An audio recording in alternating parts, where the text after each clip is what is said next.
Hello students, welcome to online PYQ paper discussion sessions. मैं संजीव कुमार झा आज JEE mains के PY questions को present करूंगा।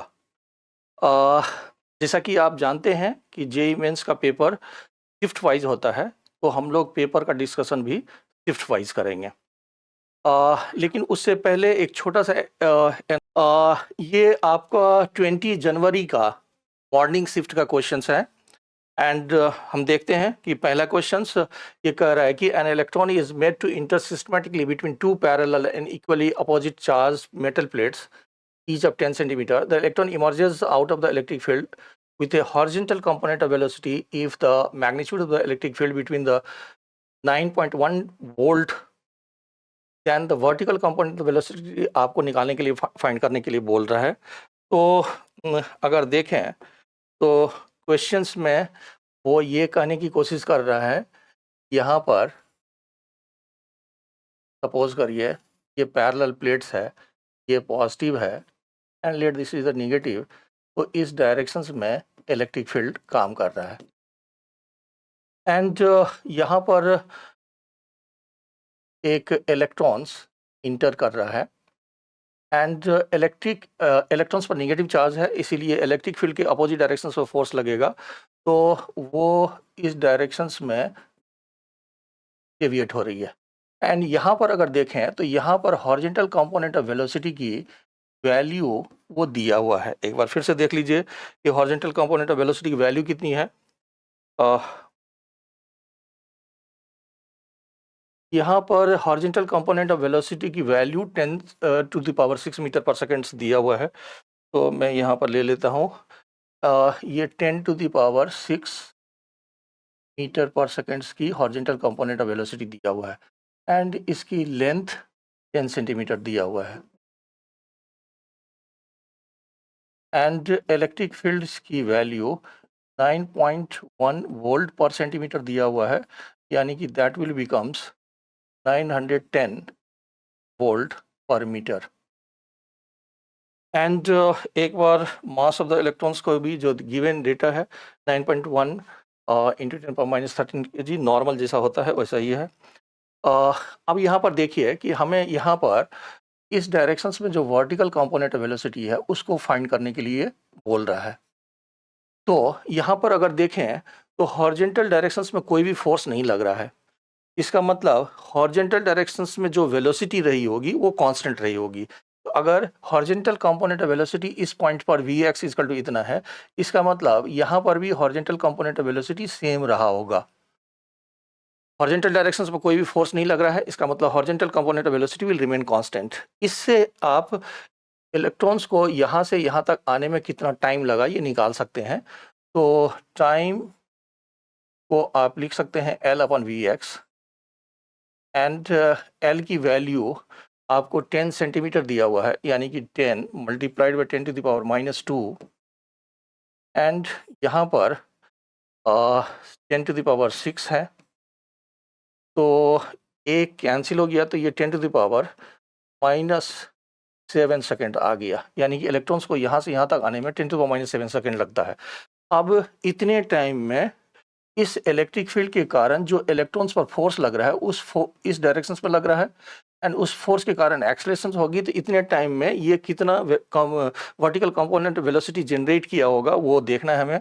तो हम अगर देखें तो Vy इक्वल टू Uy 0 है एंड प्लस Ay को आप E and divided by m and multiplied by t लिख सकते हैं। तो देखें अगर तो Vy is equal to 1.6 multiplied by 10 to the power -19 and E का वैल्यू 910 दिया हुआ है वोल्ट पर मीटर में, this is 910 and divided by 9.1 multiplied by 10 to the power -31 and multiplied by T हमारा 10 to the power -7 है, 10 to the power -7 10 to the power 6 metre per second आ सकता है, ये 10⁻6 मीटर पर सेकेंड आ जाएगा। ये 32 हो गया एंड 26, ठीक है। तो 10⁻, आप यहाँ से देख सकते हैं ऑप्शंस में, तो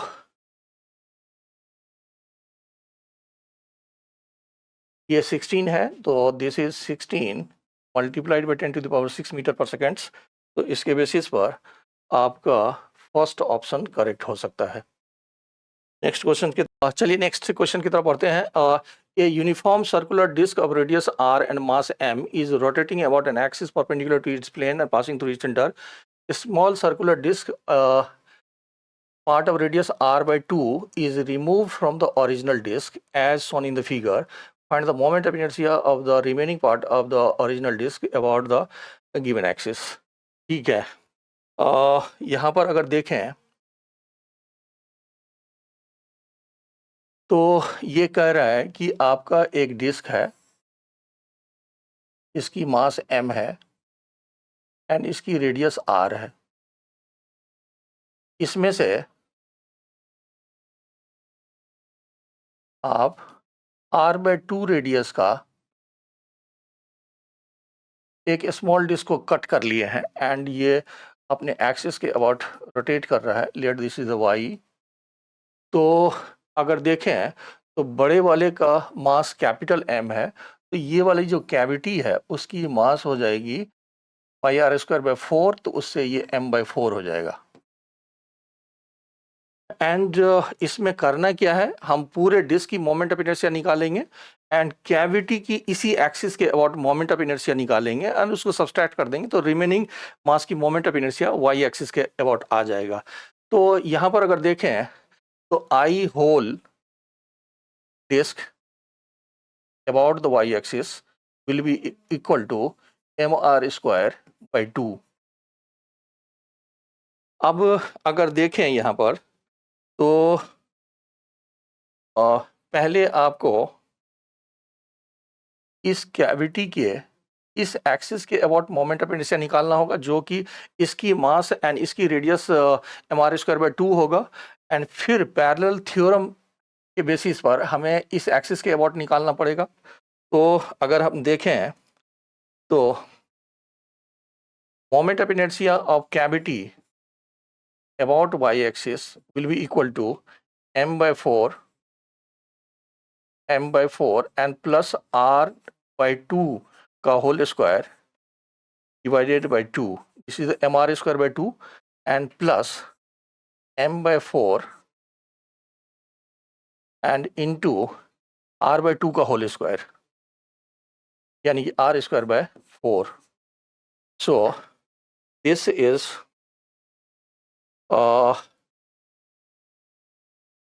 r²/4. This is mr²/32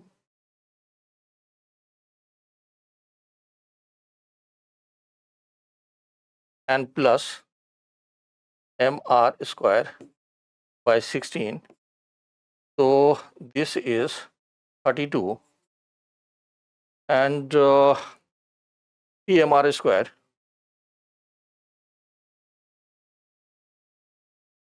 pmr²/32। अब रिमेनिंग मास की मोमेंट ऑफ इनर्शिया हमें वाई एक्सिस के अबाउट निकालना है, तो होल में से कैविटी वाली को माइनस कर देंगे, तो moment of inertia of remaining mass about the Y axis will be equal to this minus this, so that is mr²/2 and minus pmr²/32. So this will be equal to 13 divided by 32 mr². So moment of inertia of the remaining mass about the y-axis will be equal to 13 divided by 32 mr². एक बार options देखिए, तो 13/32 mr² option 1 से है, तो option 1 match कर रहा है इसमें। क्वेश्चंस, नेक्स्ट क्वेश्चन देखते हैं। Question number 29, an amount of ice of mass 10⁻³ kg and temperature minus 10 degree C is transformed to vapor of temperature 110 degree C by applying heat. The heat amount, the total amount of work required for this conversion is, जितना heat supply होगा उतना work done करना होगा.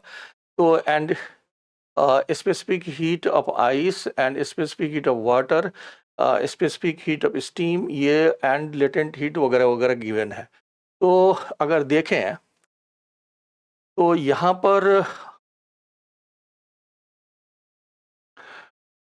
Initial temperature उसका -10 degree C है और उसको 110 degree C तक ले जाना है. तो अगर देखें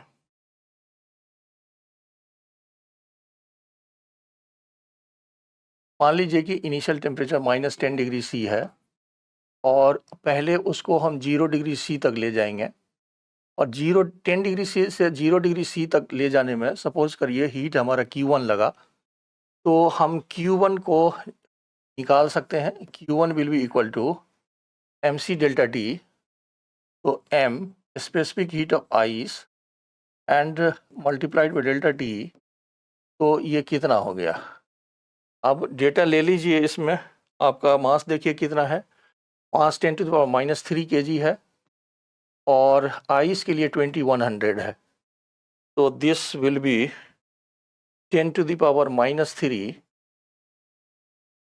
multiplied by 2100 and delta T 10 से 0 जा रहे हैं तो ये 10 होगा. तो इसकी वैल्यू हमारा 21 जूल आ गया. अब अगर देखें तो अब यहाँ पर पहले आपको मेल्ट करना पड़ेगा. तो हमें हमारा जो होगा 0 डिग्री सी से 0 डिग्री सी, यहाँ पर मेल्टिंग की प्रोसेस चल रही है एंड इसमें हीट रिक्वायर्ड सपोज करिए Q2 है. तो यहाँ पर Q2 की वैल्यू को आप ml लगाएंगे. Mass again is the 10⁻³ kg and latent heat of fusions की वैल्यू क्वेश्चंस में देख सकते हैं. Latent heat of ice is 3.35 into 10⁵. तो ये यहाँ पर आप ले सकते हैं कि 3.35 एंड मल्टीप्लाइड बाई 10⁵. तो यहाँ पर अगर देखें तो 2 आ गया, ये 335 आ गया, ये 335 जूल आ गया. एंड फिर अब इसकी टेम्परेचर को हमें 0 डिग्री सी से 100 डिग्री सी ले जाना है.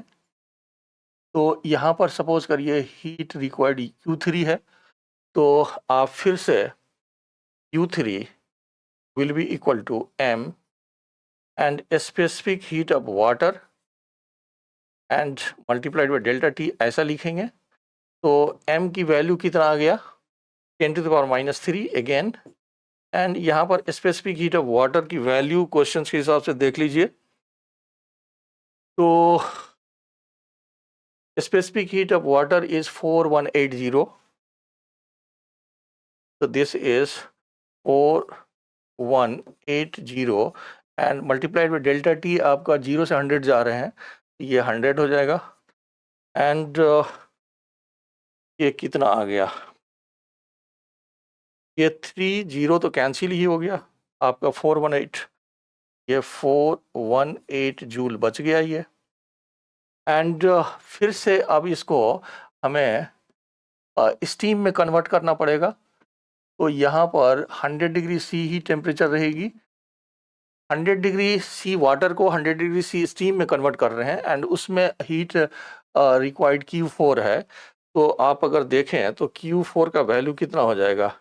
फिर से यहाँ पर ml लगाना पड़ेगा. तो यहाँ पर 10⁻³ एंड लेटेंट हीट ऑफ वेपोराइजेशंस की वैल्यू आप क्वेश्चन से ले लीजिए. तो लेटेंट हीट ऑफ वेपोराइजेशंस की वैल्यू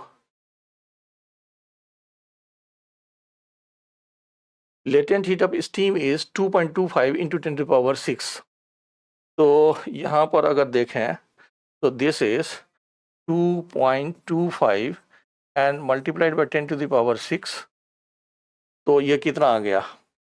3 कैंसिल हो गया. तो this is coming 2250 joule and finally इसकी टेम्परेचर को 110 डिग्री सी ले जाना है। इसमें हीट रिक्वायर्ड सपोज करिए Q5 है, तो आप Q5 को फिर से mc डेल्टा टी लिखना होगा, तो 10⁻⁻3।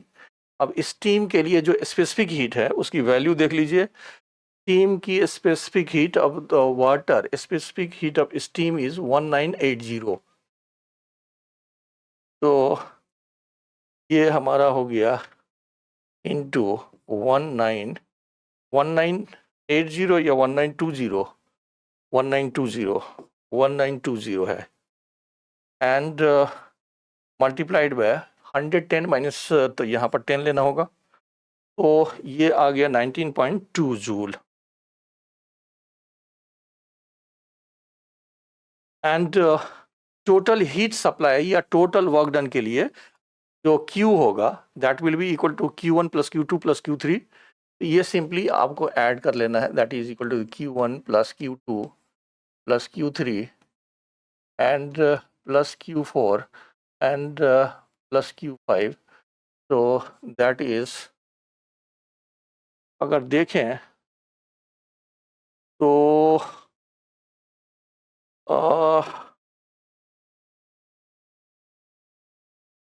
304 के आसपास आना चाहिए। ये हमारा जो है 30,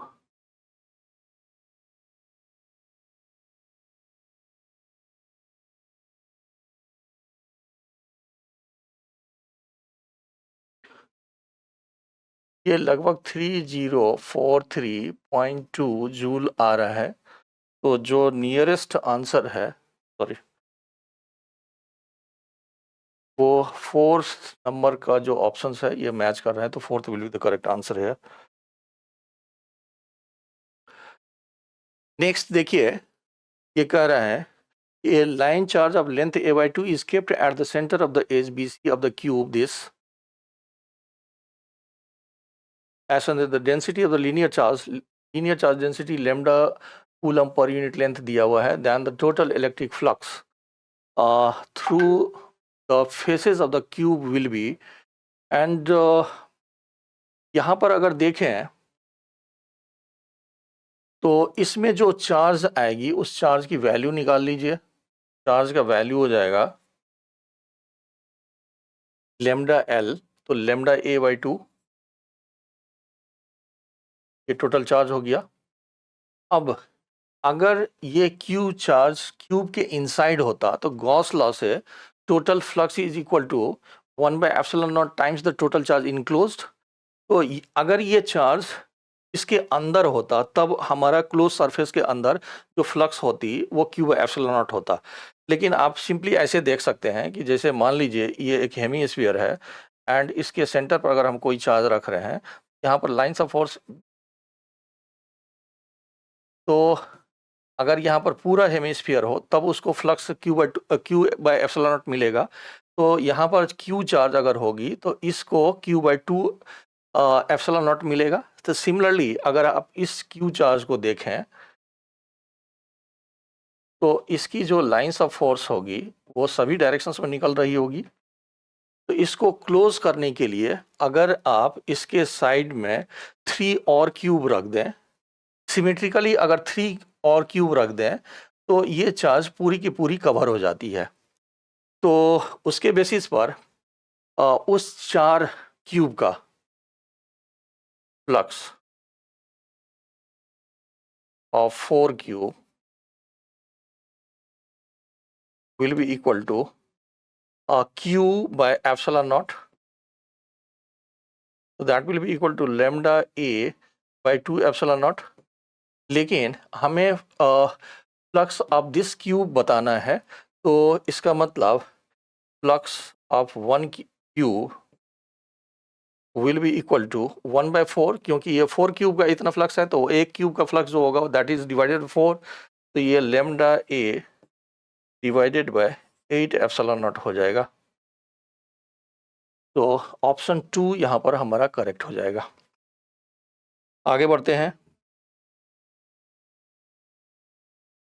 यहाँ पर देखिए कि a small point mass m is placed at a distance 2r from the center of the big uniform solid sphere of mass m and radius r. The gravitational force on m due to m is F1, it is given to you. A spherical part of radius r by 3 removed from the big sphere as shown in the figure, and the gravitational force of m due to the remaining part of m is found to be F2. Then the F1 and F2 का ratio find करना है. ये bigger की मास m है और यहाँ से 2 r distance पर एक m है. तो यहाँ पर अगर देखें तो मान लीजिए कि ये आपका बीगर स्फीयर है, सॉलिड स्फीयर, एंड इसकी मास m है और इसकी रेडियस r है, एंड इसके सेंटर से 2r डिस्टेंस पर एक m मास रखा हुआ है, एंड इस पर जो फोर्स लग रहा है उसकी वैल्यू F1 गिवन है. तो हम F1 को लिख सकते हैं कि m divided by 2r means 4r square. अब ये कह रहा है कि यहाँ पर आप एक r/3, ये आपका r/3 है. r/3 रेडियस की मास को बाहर निकाल लेते हैं. तो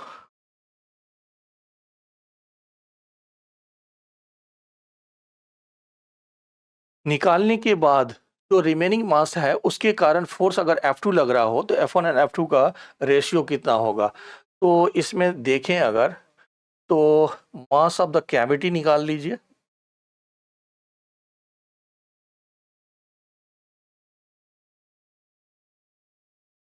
तो m will be equal to 4/3 pi r cube करेंगे तो इसका क्यूब करेंगे तो r क्यूब बाय 27 हो जाएगा. यानी कि आपका मास जो है वो ओरिजिनल का बाय 27 हो जाएगा. एंड यहाँ पर देखें तो ये डिस्टेंस r है और ये डिस्टेंस r है. तो जो r है उसकी वैल्यू कितनी हो जाएगी, that will be equal to r and plus r/3. तो ये हमारा 4r/3 आ गया.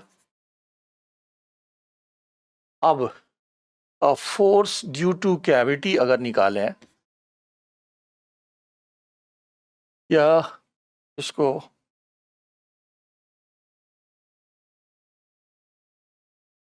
आप फोर्स ड्यू टू कैविटी ही निकाल लीजिए. That will be equal to G, and mass की जगह पर आप लिखेंगे m/27 and multiplied by Fm and divided by 4r/3 यानी कि 16r square and multiplied bye 9. तो ये कितना आ गया, this is mm divided by 48r square.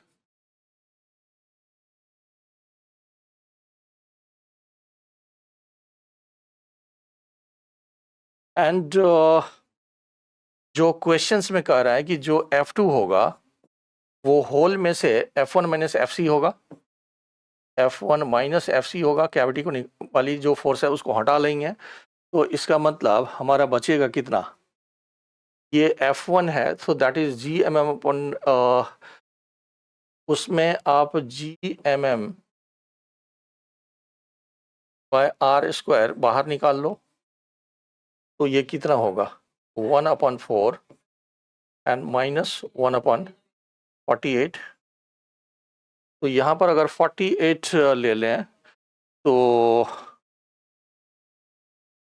11 बच जाएगा. तो this is GMM upon r square and multiplied by 11 by 48.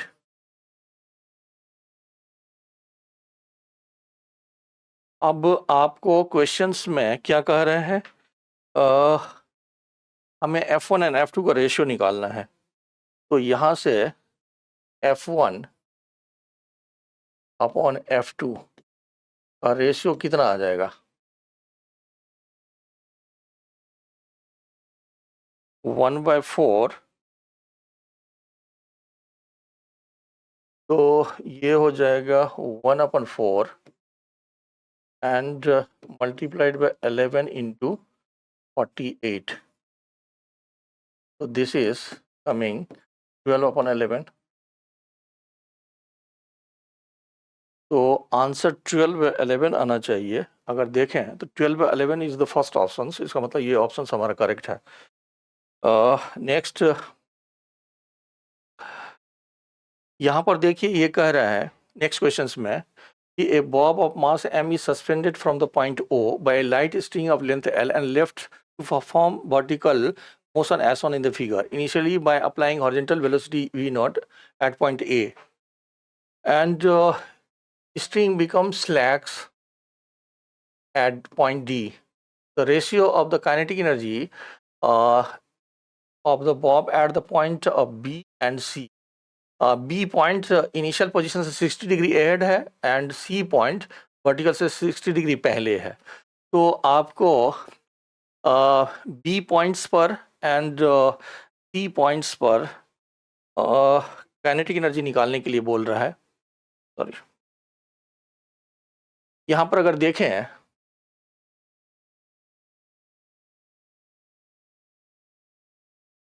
ये वेलोसिटी हमें V नॉट दिया हुआ है A पॉइंट एंड यहाँ पर D पॉइंट है एंड अगर ये सेंटर है तो ये आपको 60 डिग्री दिया हुआ है एंड यहाँ पर पॉइंट B है एंड ये C पॉइंट है जो 60 डिग्री पहले है। तो हमें B एंड C पॉइंट्स पर जो है काइनेटिक एनर्जी को फाइंड करना है, ऐसा बोल रहा है ये। तो एंड ये भी कह रहा है कि D पॉइंट्स पर वो स्लैग कर रहा है, जस्ट स्लैग कर रहा है। तो वैसे अगर देखें तो इसकी लेंथ अगर L हो तो V नॉट की क्रिटिकल वैल्यू √5GL एंड यहाँ पर जो वेलोसिटी होती है यानी कि VD ये √GL होता है। एंड वैसे चाहो तो आप इसको इजीली निकाल सकते हो, या आप जैसे यहाँ पर देखेंगे तो mg इस डायरेक्शन में लगेगा और टेंशन भी इस डायरेक्शन में लगेगा, लेकिन चूंकि स्लैक हो रहा है इसलिए टेंशन की वैल्यू 0 होगी। तो D पॉइंट पर mg एंड प्लस टेंशन की जगह पर 0 will be equal to mvd² divided by L। तो आपका VD की वैल्यू √GL आ जाएगा एंड √GL अगर यहाँ पर आ गया है तो आप यहाँ और यहाँ का कंजर्वेशन लगाएंगे। इसको अगर रेफरेंस पॉइंट मान लें तो यहाँ ग्रेविटेशनल पोटेंशियल एनर्जी 0 होगा, तो यहाँ पर पोटेंशियल एनर्जी mg + 2L हो जाएगी एंड उसके बेसिस पर आपको VV की यहाँ पर जो वेलोसिटी है √5GL आ जाएगा। अब इसके बेसिस पर आप किसी भी 2 पॉइंट्स में कंजर्वेशन ऑफ एनर्जी लगा सकते हैं। हम मान लीजिए A एंड B पॉइंट्स के अबाउट कंजर्वेशन ऑफ एनर्जी लगा रहे हैं, तो हम लिख सकते हैं A पॉइंट्स की काइनेटिक एनर्जी यानी कि ½ mv², and that will be equal to ये रेफरेंस पॉइंट है। तो यहाँ से अगर ये h हाइट ऊपर है तो इस पॉइंट्स पर पोटेंशियल एनर्जी होगी, that will be equal to mgh and यहाँ पर हम काइनेटिक एनर्जी ऑफ B लिख रहे हैं। तो यहाँ पर अगर वैल्यू फिट करें तो ये हमारा 5 mgL/2 आ गया एंड प्लस यहाँ पर अगर h देखें तो आप h को L 1 - cos 60 लिख सकते हैं। तो ये cos 60 1/2 हो गया, तो ये mgL/2 ही आ गया। तो दिस इज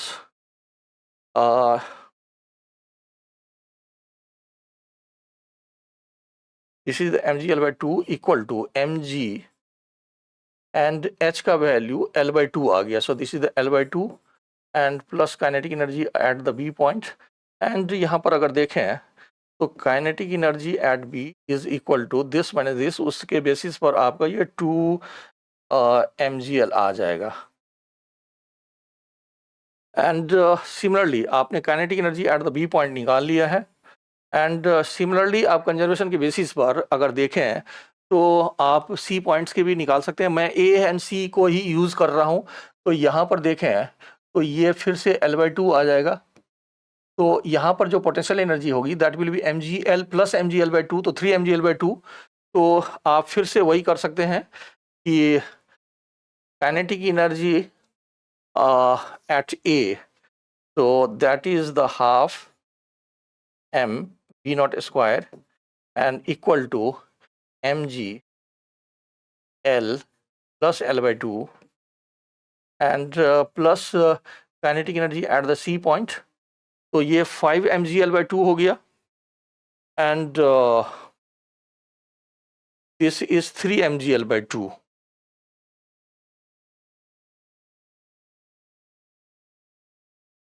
ये हमारा 5 mgl/2 आ गया and this is 3 mgl/2 and plus kinetic energy at C point। तो इसका मतलब C पॉइंट पर जो एनर्जी आएगा that will be only mgl। C point पर जो काइनेटिक एनर्जी होगा दैट इज ओनली mgl।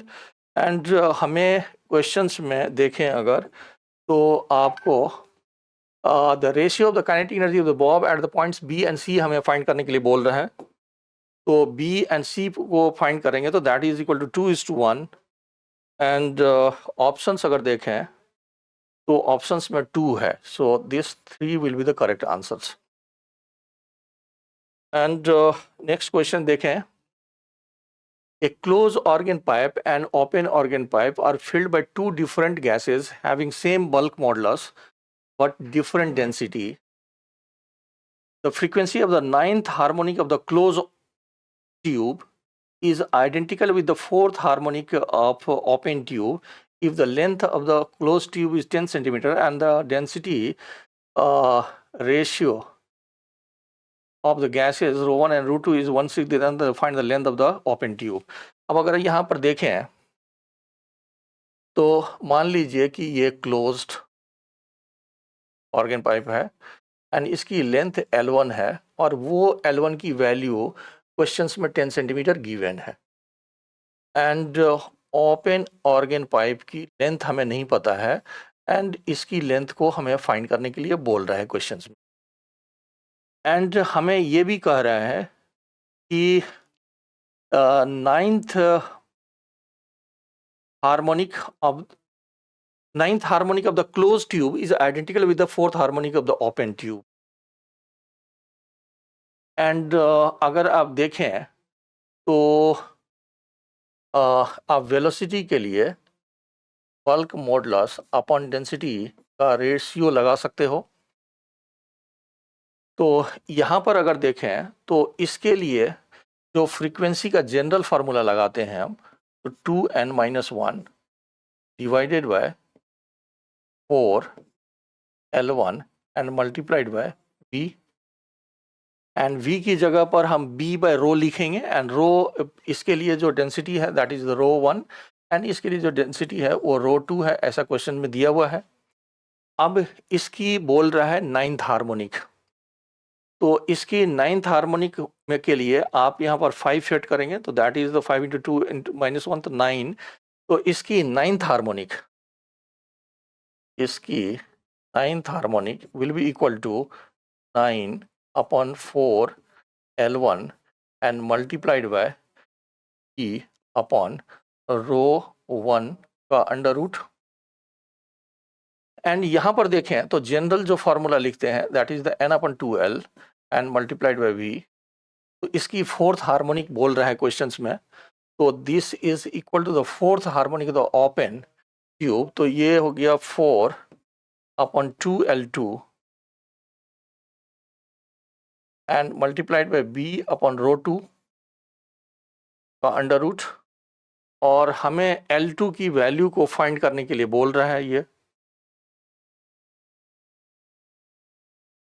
तो यहाँ से हम 2 को कैंसिल कर सकते हैं एंड ये भी हमारा ख़त्म हो जाएगा। तो L2/L1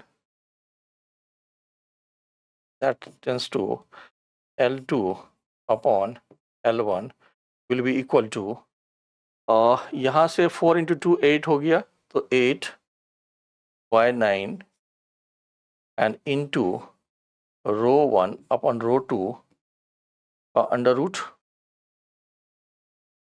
अब रो 1 बाय रो 2 का रेशियो 1:16 दिया हुआ है, तो 1:16 का रूट लेंगे तो हमारा 1/4 आ जाएगा। इसको 2 से कैंसिल कर सकते हैं, तो that is equal to 8/9 into 1/4, तो this will be equal to 2/9। And length L1 आपको 10 सेंटीमीटर गिवन है क्वेश्चंस में, तो लेंथ L1 10 सेंटीमीटर गिवन है, तो L2 will becomes 20 upon, this becomes 20 upon 9 centimetre. And यहाँ पर ऑप्शंस 1 हमारा मैच कर रहा है, इसका मतलब फर्स्ट ऑप्शन करेक्ट होना चाहिए। आगे बढ़ते हैं।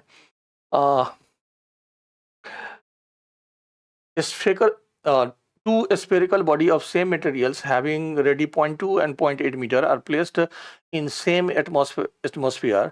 The temperature of the smaller body is 800 K and the temperature of the bigger body is 400 K. If the energy radiated from the smaller body is E, the energy radiated from the bigger body is अगर आप देखें तो energy radiated per unit time per unit area को आप लिखते हैं कैसे, delta Q upon delta T sigma emissivity A and T to the power 4। तो ये कांस्टेंट को लिखना जरूरी नहीं है, क्योंकि आप दोनों को कंपेयर कर रहे हैं। तो स्मॉलर की रेडियस आपको इसको 4πr² भी लिख सकते हैं। तो यहाँ पर सिग्मा ई एंड 4πr² एंड टी टू द पावर 4, इसका मतलब जो एनर्जी पर यूनिट टाइम है that is directly proportional to r² and t to the power 4। तो यहाँ पर आप कह सकते हैं कि E1 upon E2 will be equal to 0.2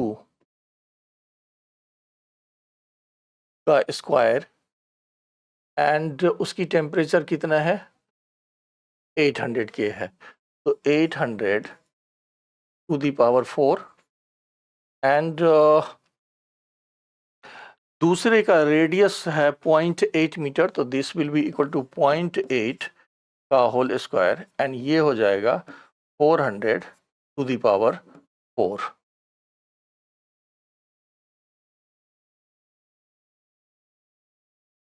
तो यहाँ पर अगर देखें तो पॉइंट को कैंसिल आउट कर सकते हैं, तो ये हो गया 4 divided bye 8 into 8 and into 8 into 8 into 8 and into 8, 0 cancel out हो जाएगा एंड ये 4 इंटू 4 इंटू 4 एंड इंटू 4, तो 2 8 तो एज इट इज चला गया एंड ये 4 से अगर कैंसिल कर दें तो 64 एंड 64 कैंसिल आउट हो गया, so this is coming 1।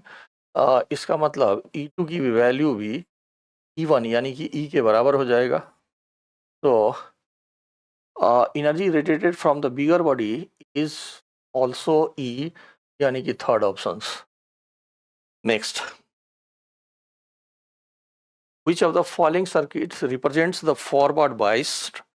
Which of the following circuit represents a forward bias diode? ऐसा बोल रहा है। तो डायोड्स में अगर हम देखें तो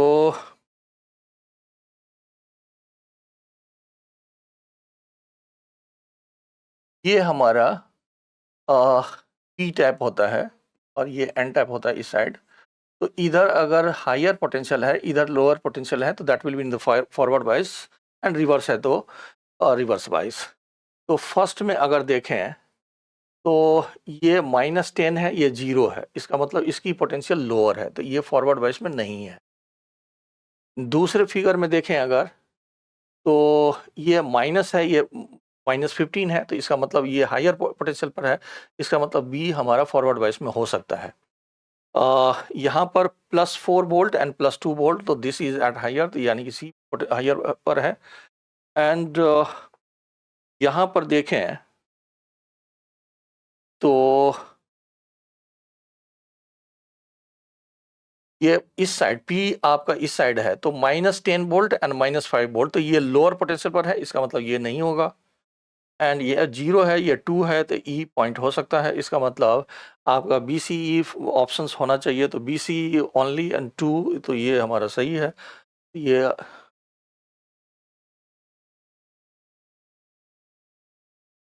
36 में देखिए कि given below are two statements, the equivalent EMF two non-ideal batteries connected in parallel smaller than either of the two EMF.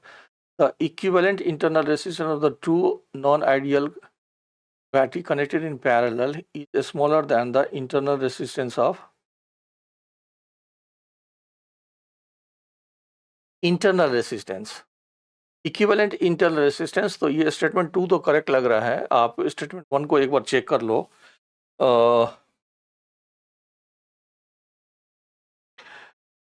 जैसे पैरेलल्स में अगर सपोज करिए कि आपका ये E1 है और ये R1 है, एंड ये R2 है, ये E2 है, तो जो E इक्विवेलेंट है, तो that is equal to the E1 upon R1 and plus E2 divided by R2 and whole divided by 1 by R1 and plus 1 upon R2, ऐसा लिखते हैं। एंड जो इक्विवेलेंट इंटरनल रेसिस्टेंस होगी that will be equal to R1 R2 and divided by R1 plus R2। तो R जो है यहाँ पर R is less than R1 and R2 both, तो equivalent internal resistance two ideal battery connected in parallel is smaller the internal resistance of either of the two। तो ये statement सही लग रहा है, ये स्टेटमेंट सही है, क्योंकि यहाँ पर R जो है वो R1 से भी छोटा है और R2 से भी छोटा है, ये दोनों से छोटा है। लेकिन अगर इसमें देखें तो equivalent EMF two non ideal batteries connected in parallel is smaller than either of the two, यही चीज करने के लिए बोल रहा है।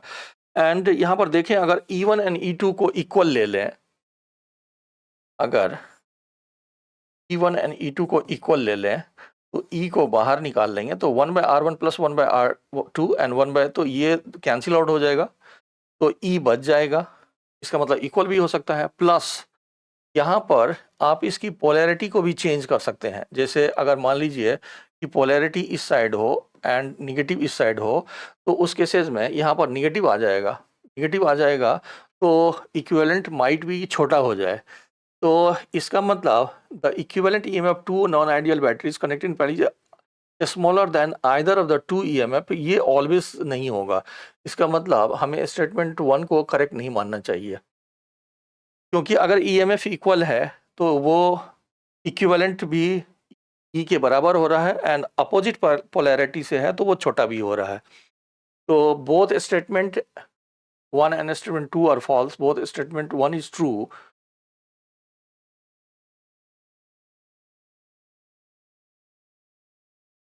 Statement 1 is true but statement 2 is false.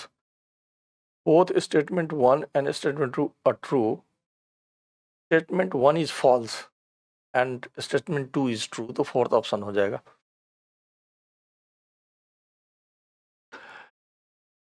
ये कह रहे हैं कि B is the magnetic field and mu naught is the permittivity for free space, then the dimensions of B by mu naught find करने के लिए बोल रहा है। तो B अपन म्यू नॉट की डायमेंशंस अगर देखें तो B को आप म्यू नॉट NI लिख सकते हो and divided by mu naught, तो यहाँ पर n is the number of turns per unit length and I, तो this is L के लिए हो जाएगा L-1 एंड करंट के लिए एम्पियर, तो इसकी डायमेंशंस L-1 एंड A हो सकता है। इसका मतलब fourth option is the correct answer.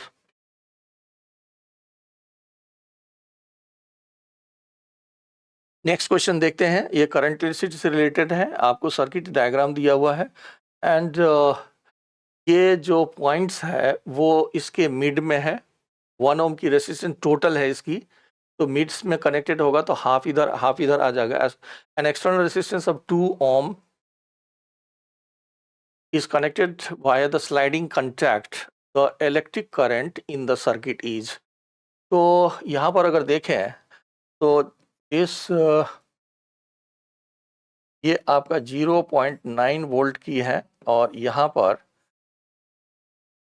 ये स्लाइडर जो है इसको दो पार्ट में ब्रेक कर रहा है और यहाँ पर एक 2 ओम की रेसिस्टेंस है, तो ये 0.5 ओम एंड ये भी 0.5 ओम हो जाएगा एंड ये आपका 2 ओम है, तो आप 2 ओम एंड 0.5 ओम का पैरेलल में इक्विवेलेंट निकाल लो, तो that is 2 multiplied by 0.5 and divided bye 2.5, तो दिस इज कमिंग 0.4। तो इसका मतलब अगर देखें तो इस दोनों का जो इक्विवेलेंट है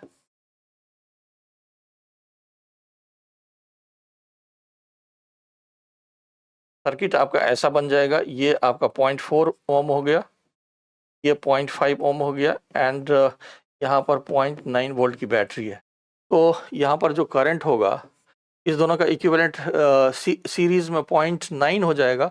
इसका मतलब current that is the V upon R equivalent, तो V is 0.9 and divided by 0.9, तो that will be equal to 1.0 ampere. पहला ऑप्शन यहाँ पर करेक्ट हो जाएगा। नेक्स्ट देखते हैं, an electron in the ground states of the hydrogen atom has the orbital radius 5.3 into 10 to the power minus 11 meter, while that of the electron in the third excited states is this, the ratio of de Broglie wavelengths of the electrons in the ground state to the third excited state. आपको third excited यानी कि n की value 4 लेना होगा third excited के लिए। यहाँ पर देखें अगर तो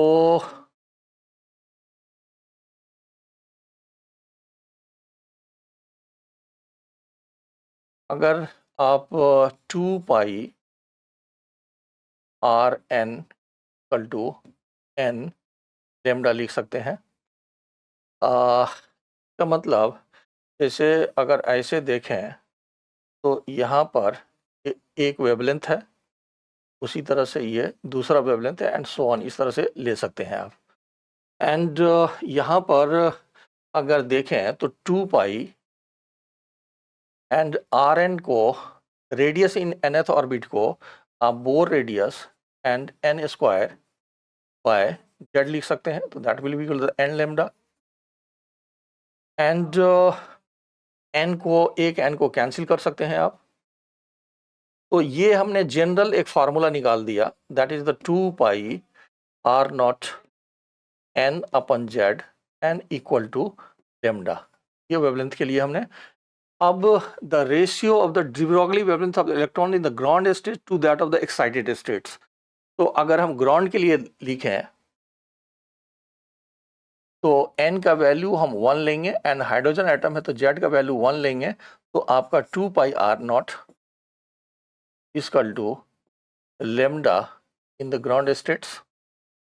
एंड एक्साइटेड स्टेट्स में देखेंगे तो हम n का वैल्यू 4 लेंगे एंड z का वैल्यू 1 लेंगे, के बेसिस पर 2 pi are naught and into 4 divided by 1 equal to de Broglie wavelength in excited states। तो हमें क्या कह रहा है, the ratio of the de Broglie wavelengths of the electron in the ground states and excited states में करना है, तो this is lambda in the ground states and lambda in the excited states will be equal to, ये तो 1/4 आ रहा है, यहाँ पर तो 1/4 आ रहा है।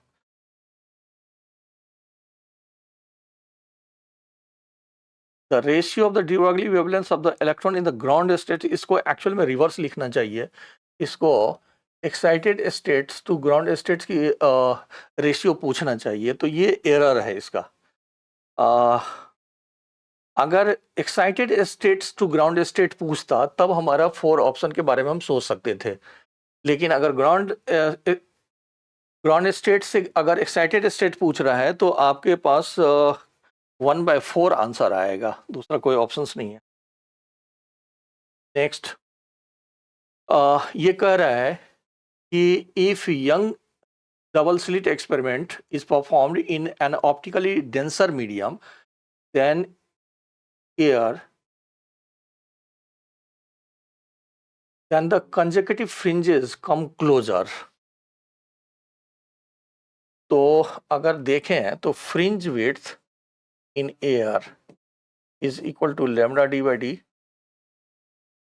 and fringe width in medium will be equal to fringe width in air and divided by refractive index of the medium. So then the consecutive fringe come closer, यानी कि fringe width का वैल्यू छोटा हो रहा है, तो ये assertion तो सही लग रहा है। नेक्स्ट देखें, अगर the speed of the light reduce in the optically denser medium than air while the frequency does not change, तो आप रिफ्रैक्टिव इंडेक्स को लिख सकते हैं C/V, तो V equal to C by mu हो गया। तो speed of the light reduces in optically denser medium, ये यहाँ तक करेक्ट है। एंड अगर फ्रीक्वेंसी चेंज नहीं कर रहा है तो ये आपका frequency and into lambda air and divided by frequency lambda medium, तो यहाँ से लैम्डा मीडियम